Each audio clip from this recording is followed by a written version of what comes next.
BCom first year के प्यारे बच्चों, स्वागत है आप सभी का इंडियस ओएफटी में। बहुत सारे बच्चों की बहुत सारी कमेंट है कि क्रमागत ह्रास पद्धति को समझाइए।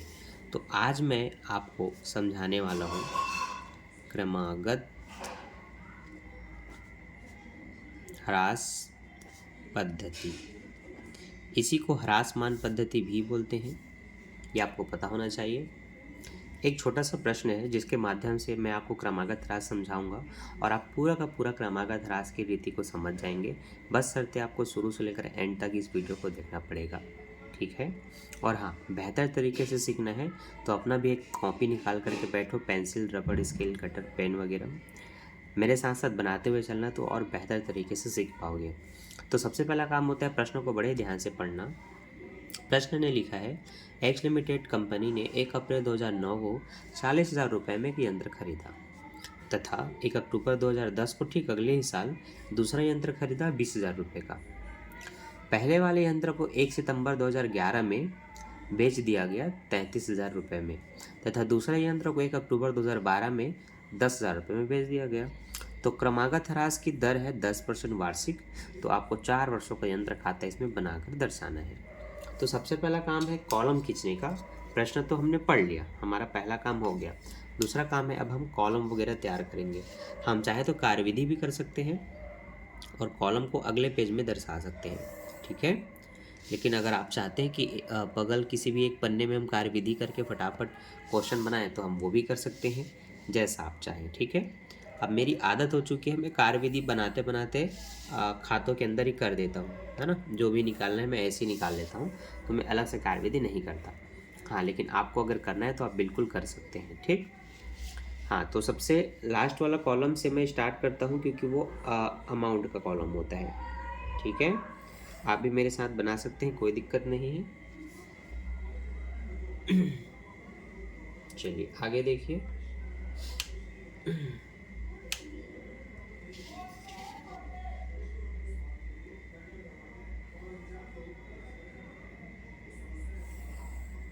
ठीक,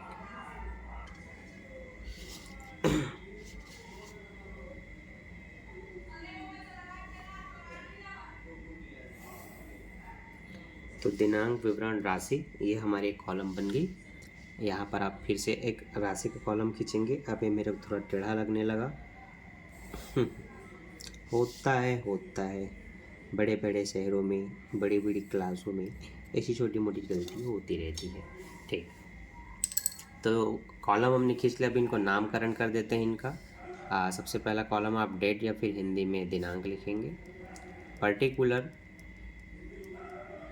या पर्टिकुलर्स, और इसको आप अमाउंट कहेंगे, ठीक है। फिर से भाई डेट, पर्टिकुलर और अमाउंट, ये आप पूरा लिख देंगे। देखिए सबसे पहले इसमें शुरुआत करते हैं हम विकलन साइड से। विकलन मतलब डेबिट साइड, ये आपका क्रेडिट साइड, ठीक है। तो यहाँ पर आपने कितने का खरीदा प्रथम वर्ष में, उसको लिखेंगे। तो सबसे पहला वर्ष है 2009, तो आप यहाँ लिखेंगे 2009। कब खरीदा? 1 अप्रैल को खरीदा, तो आप 1 अप्रैल लिख लेंगे, हिंदी इंग्लिश जैसा आपको लिखना है। रोकड़ खाता से लिखते हैं या फिर बैंक खाता से? मैं अधिकतर शुरू से रोकड़ खाता से ही लिखता हूँ। और आज तक इन सभी में कभी मेरा नंबर कटा नहीं है। रोकड़ खाता से लिख देंगे। पहला हमने 40,000 का खरीदा, तो ये हम 40,000 रुपये यहाँ पर लिख लेंगे, ठीक। ये रुपए का चिन्ह नहीं लगाना है, बस मैंने गलती से लिख दिया। अब और चेक कर लेना है कि उसी साल कोई और यंत्र थोड़ी खरीदा। तो जो दूसरा यंत्र खरीदा है वो 2010 में खरीदा है, मतलब इस साल में केवल एक ही यंत्र है, वो 40,000 का। अब इसी पर हमें क्या करना है, 10% क्रमागत ह्रास लगाना है। हाँ, खाते कब बंद होते हैं ये स्पष्ट बताया जाता है, जो कि मैंने यहाँ मेंशन नहीं किया है। खाते हमेशा 31 मार्च को बंद होते हैं, ये आपको याद रख लेना है। कब बंद होते हैं? 31 मार्च को। इसका मतलब ये है, कोई भी मशीन जब भी खरीदी जाएगी उस तिथि से लेकर मार्च तक के गिनना। 12 महीने है तब तो ठीक है, डायरेक्ट 10%, लेकिन 12 महीने नहीं हो रहे हैं तो जितने महीने हैं उनका ह्रास अलग से निकालना पड़ता है। यहाँ तो अप्रैल से मार्च तक गिनेंगे, 12 महीने काउंट हो जाएंगे। तो अब आपको यहाँ पर लिखना है ह्रास। 2009 का बना रहे हैं तो ठीक 1 साल बाद आप उसका ह्रास देते हैं। तो जो 2010 31 मार्च ह्रास खाते को बोल के लिखेंगे, ह्रास खाते को, है ना। इंग्लिश मीडियम में बच्चे कहेंगे टू कैश अकाउंट, और यहाँ पर बोलेंगे बाय डिप्रिसिएशन अकाउंट। ठीक, तो 40,000 का 10% बच्चों 4,000 होगा, तो आप यहाँ पर लिखेंगे 4,000 रुपये। अब आपको शेष लेगे निकालना होता है। अब इस जो शेष लेगे मैं लिख रहा हूँ, इसी को आप क्या बोल के लिखते हैं? बाय बैलेंस, है ना, BD/CD। तो यहाँ पर आप लिखेंगे शेष ले गए, 40,000 में 4,000 घटाएंगे तो 36,000 आएगा, तो यहाँ पर आप लिखेंगे 36,000 रुपये। ठीक है, और इन दोनों को जोड़ेंगे तो जितना होगा उसी से यहाँ पर डबल लाइन खींच के क्लोज करेंगे, तो ये पूरा 40,000 होगा, तो 40,000 रुपये इस तरह से लिख के इसको क्लोज करेंगे। सेम सिद्ध उसी लाइन पर, है ना, उसके बराबर वाली लाइन पर यहाँ पर भी ऐसे डबल लाइन खींच के इसको भी क्लोज कर देंगे।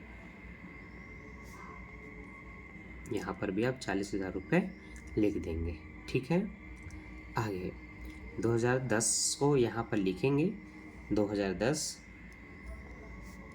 1 अप्रैल, ऐसा लिख करके यहाँ पर बताएंगे कि शेष लाया गया कितना है।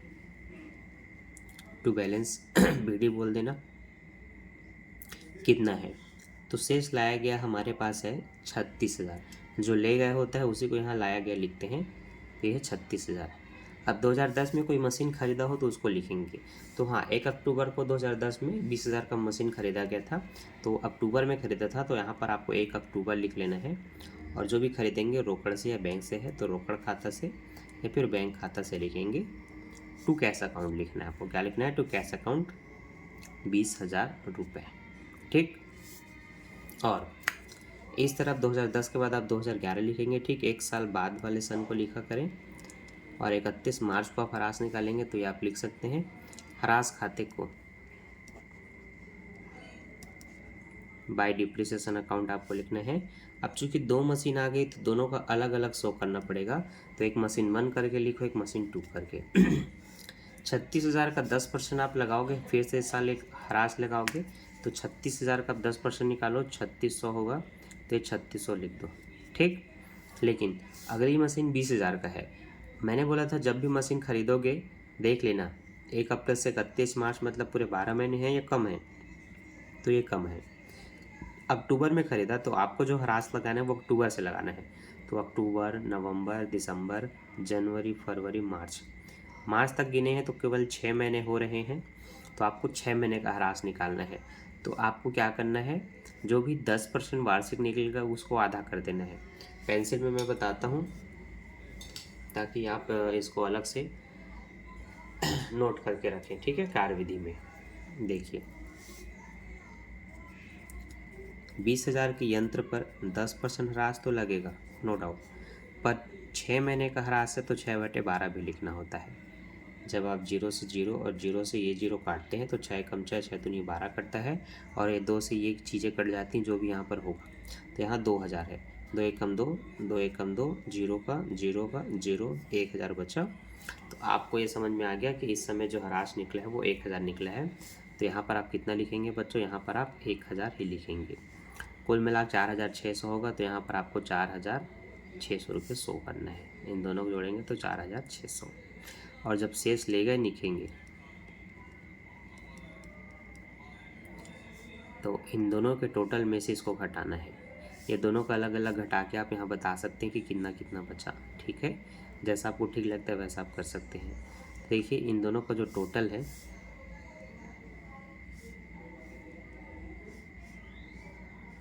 वो है आपका 56,000। ठीक है, सेम इसी लाइन पर अगर मैं यहाँ क्लोज करना चाहूँ तो यहाँ पर भी मैं 56,000 पहले लिखूँगा। अब मैं बता रहा हूँ घटा कर के कितना होगा।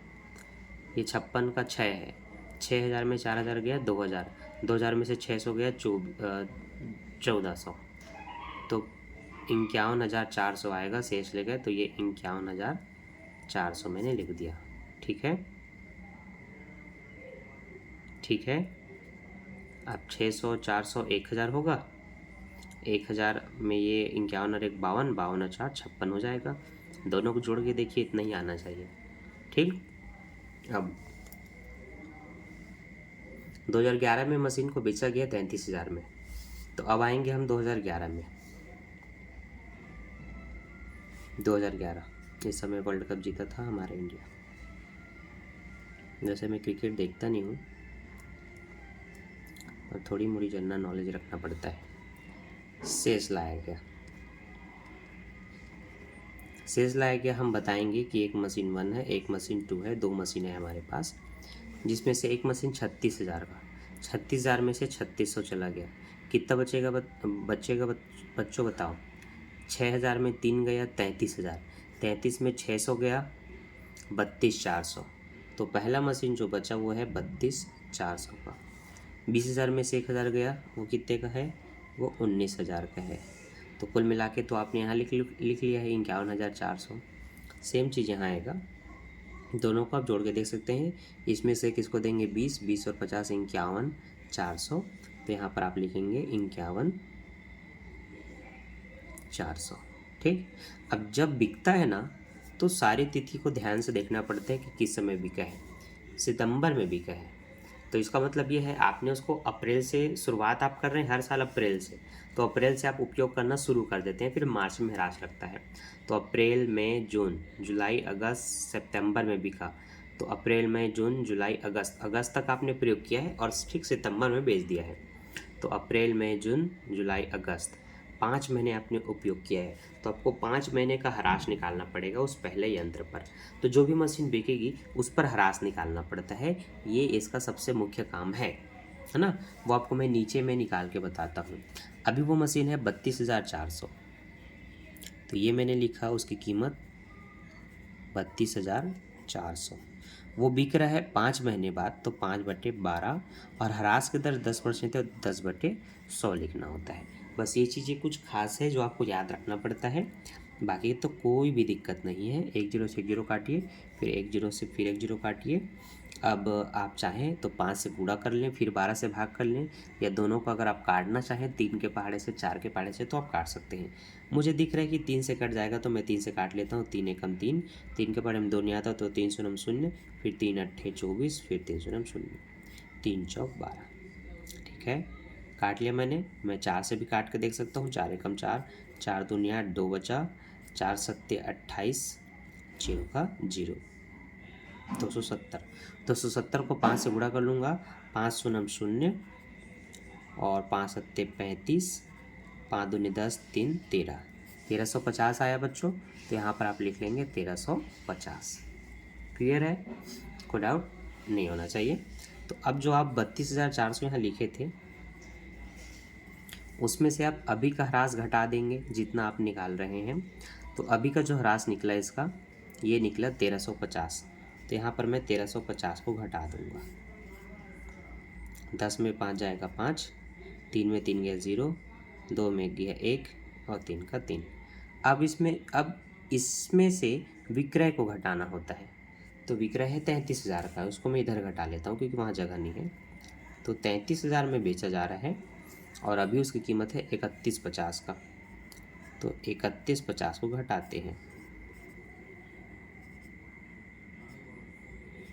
ठीक, 1950 रुपये का आपका लाभ हानि आया। ठीक है, अब इन सभी चीज़ों को आप अपने कैलकुलेटर में भी कैसे करेंगे वो भी बता देता हूँ।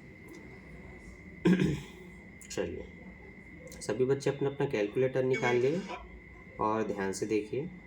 सबसे पहले आपको लिखना है जो अभी की कीमत थी 32,400, है ना। तो ये मैंने लिखा 32,400 और आपको क्या करना है, इसका 10% निकालना है, मतलब 10 से गुणा करना है, और 5/12 मतलब 5 से भी गुणा करना है, 10 और 5 से। अब जितना भी आ रहा है उसको 12 से भाग करना है और 100 से, तो सीधा 1200 से भाग कर दीजिए। देखिए आपको कितना मिला। ओहो, वो तो हट ही गया। देखिए सबसे पहले मैंने बोला 32,400 गुणित 10 गुणित 5, ठीक है, और भागित करना है 1200 से। 1350 मिला, यही हमने निकाला था। ठीक, अब क्या करना है आगे ये भी देखिए। 32,400 में से 1350 को घटाइए, 3150 बचा, ये भी सही है। अब इतने की मशीन बिक रही है 33,000 में, तो उसको घटाते हैं। यहाँ पर सबसे इम्पोर्टेंट मुद्दा यही होता है। 1950 आया, ये हमने लिख लिया। यहाँ पर सबसे इम्पोर्टेंट होता है ये लाभ हानि आपको ज्ञात करना। तो लाभ हानि ज्ञात करते हैं। सबसे पहले जो मशीन बिक्री है उसका उतने महीने का ह्रास निकालते हैं जितना मैंने उपयोग किया। जब आपकी ह्रास निकल जाती है तो उसी को अभी उसका जितनी मूल्य है उसमें से घटाते हैं, तब जा कर के जो मूल्य आता है उसको विक्रय में घटाते हैं कि कितने में बिका, और उसके बाद जो बचता है वो आपकी लाभ हानि कहलाती है। ये प्रोसेस अगर आप ध्यान से समझ पाए तो अब आप क्रमागत ह्रास के सारे क्वेश्चन बना सकते हैं। अब इन सभी अमाउंट को यहाँ लिखना है, पर कैसे लिखना है देखिए। सबसे पहले आपको लिखना है उसके विक्रय को, उससे आपको पैसा मिलता है, तो रोकड़ खाता को बोल के लिखना है। रोकड़ खाता को कितना लिखना है? रोकड़ खाता को 33,000 में बेचा तो 33,000 रुपये। इसमें से जो उसका ह्रास निकला था 5 महीने का उसको अलग से लिखना है ह्रास खाते को बोल के, उसी के नीचे, तो वो निकला था 1350। और उसके बाद जो लाभ हानि आया था उसको लिखते हैं। तो जब कोई मशीन बिकती है तो पहले उसका रोकड़ मूल्य लिखते हैं, फिर उसका ह्रास लिखते हैं, फिर उसके लाभ हानि को लिखते हैं, तीनों को एक साथ। तो लाभ हानि खाते को 1950। अब हाँ, एक चीज़ याद रखना है, लाभ हुआ कि हानि उसको ध्यान देना होता है, इसलिए मैंने रबड़ में लिखा, सॉरी पेंसिल में लिखा था ताकि गलती हो तो मैं सुधार सकूँ, है ना। तो देखो 31 के सामान को अगर हम 33 में बेचते हैं तो हमें ये लाभ हुआ है, लाभ। और लाभ को इधर नहीं दर्शाते, इधर केवल हानि दर्शाया जाता है।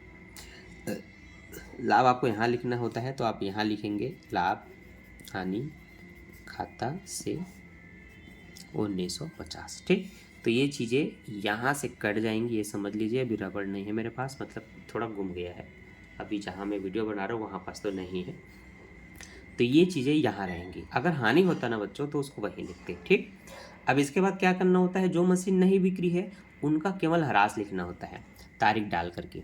ये बिक रहा है सन 2011 में तो आप 2011 लिखेंगे, कब बिका है 1 सितंबर में तो आप 1 सितंबर लिखेंगे, और यहाँ पर अब नीचे में आप 2012 में ह्रास निकालेंगे क्योंकि 11 में तो खुद आप लाए गए लिखे थे, तो यहाँ पर 2012 31 मार्च लिखेंगे और यहाँ पर बताएंगे कि आप उसका ह्रास निकाल रहे हैं। किसका ह्रास निकाल रहे हैं बच्चों? जो मशीन नहीं बिकी वो है 19,000। 19,000 का 10% 1900 होगा, तो ये 1900 रुपये आपको यहाँ लिख लेना है। अब क्या करना है, इन दोनों का टोटल जो आएगा उसको इनसे भाग करना है, वो भी मैं आपको कैलकुलेटर में यहाँ पर समझाता हूँ। 51,400 लिखो सब अपने अपने कैलकुलेटर में इस तरह से। अब इसको प्लस करो 1950 के साथ, देखो कितना मिला 53,350। ठीक है, इसके साथ माइनस करते जाओ इन सभी को, पहले 33,000 को माइनस करो, ठीक है, फिर 1350 को माइनस करो, फिर 1900 को माइनस करो। जब सब माइनस हो जाए तो देखो कितना बचा, 17,100 बचा। ठीक है भाई, ओके डन। आप लिखो 17,100, वो आपका शेष ले गया होगा 17,100। ठीक, और क्लोज करके आप यहाँ लिख लेंगे कितना आया था आपका, 53,350 आया था, सबसे बड़ा अमाउंट इसका जो इधर को जोड़ने से आया था। ठीक है, यहाँ पर पेन नहीं चल रही है, कोई जादू टोना हुआ है लग रहा है, आप ही लोग तो देख रहे हो, पता नहीं किसने जादू टोना किया है।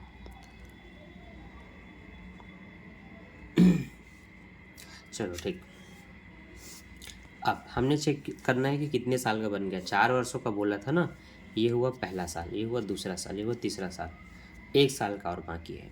तो चलो अब लिखेंगे 2012 1 अप्रैल शेष लाया गया। देखिए कार्य विधि आप यहीं पर कर सकते हैं पेंसिल में, बाद में आप रबड़ में मिटा करके अपने पूरे खाते को कंप्लीट कर सकते हैं, या फिर एक पेज में कार्य विधि करते रहिए, एक पेज में आप कॉलम बनाते रहिए, दोनों साथ साथ कर सकते हैं। बेहतर होगा कि आप अलग अलग कर लें, है ना, ताकि आप शो कर सकें एग्जामिनर को जो आपका कॉपी चेक करेंगे कि हाँ ऐसे ह्रास निकला है, लाभ हानि ऐसे निकला है, वगैरह वगैरह। शेष ले गए जो होता है उसी को शेष लाया गया बोलते हैं, तो इस बार है आपका 17,100। ठीक है, इसका 10, अच्छा हाँ, इस साल एक और मशीन बिका है वो भी पढ़ लेंगे। 2012 में 1 अक्टूबर को बिक गया है 10,000 में, तो कौन सा मशीन? दूसरा मशीन, और दूसरा मशीन ही है जो भी 17,000 का है, ये इस साल बिक रहा है 2012 में, तो 2012 लिखेंगे अक्टूबर में बिक रहा है तो 1 अक्टूबर लिखेंगे और लिखेंगे रोकड़ खाता को कितना पैसा मिला उससे। तो मिला है बच्चों 10,000 रुपये, है ना। कितने मिला है? 10,000 रुपये। अब ये बिका है अक्टूबर में, तो इसको हमने कब तक प्रयोग किया वो भी देखेंगे। इसको भी अप्रैल, मई, जून, जुलाई, अगस्त, सितंबर, अक्टूबर में बेचा, मतलब 6 महीने उपयोग हुआ इसका। 3 3 6 महीने उपयोग हुआ है। तो देखो इसकी कार्यविधि भी कैसे करेंगे वो भी बता देता हूँ। पेंसिल में ही कर लेता हूँ ताकि मैं बाद में मिटा सकूँ, है ना। देखिए अभी उसकी कीमत है 17,100। 6 महीने का ह्रास निकालना है, 10% की दर है। तो जो हमारा ह्रास निकल रहा है वो 0 से 0 कटेगा, फिर 1 0 से 1 0 कटेगा, 6 कम 6 6 दूनी 12, ये 1710 को आधा करेंगे तो 8 16, 2 पंचे 10 और 2 पंचे 10। ठीक है, आप लोग भी निकालिए अपने अपने उसमें कैलकुलेटर कीजिए। 17,100 गुणित 6 गुणित 10 भागित 1200, 855 निकला। ठीक है, अब इन्हीं दोनों को आपस में घटाओ।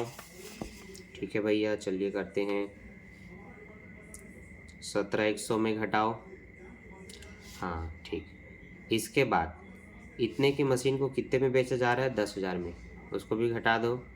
ये आपको बचा 6,250। ठीक है, देखो तो आपको क्या करना होता है, जो भी संपत्ति की लागत है वो है 17,100, उसमें से सबसे पहले तो ह्रास काटना होता है, तो वो है 855।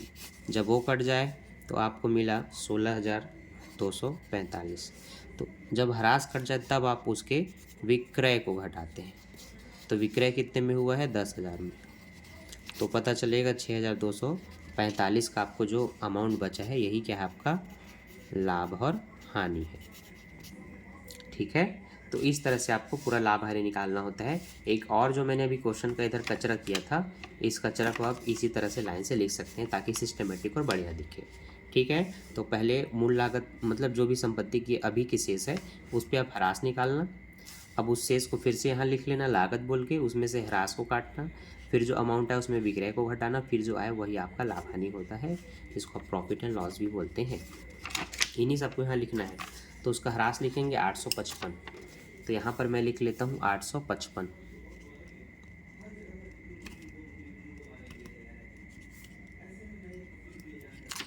फिर इसमें से लाभ हुआ कि हानि, अब ये बताओ।